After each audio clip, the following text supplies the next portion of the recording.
بسم الله الرحمن الرحیم. مونږه مخکې مخارج بیان کړیو، هغې نه وروسته یو فایده. مخکې چې کوم مخارج را روان دي نو په هغې کې بعضې د غاښونو سره تعلق ساتي. نو اول د غاښونو نومونه یادول ضروري دي. نو په 32 غاښونو کې مخامخ څلورو غاښونو ته ثنایه وایي.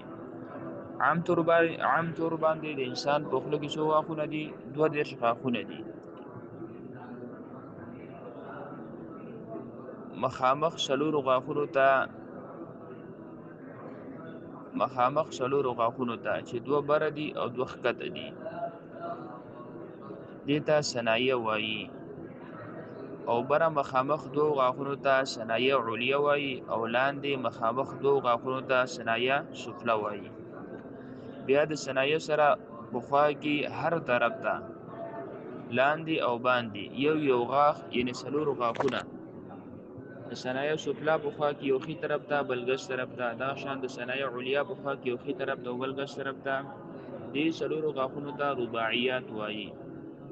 رباعیات ورته ځکه وایي چې رباعیات وایي څلورو ته، او دا غاښونه هم څلور دي.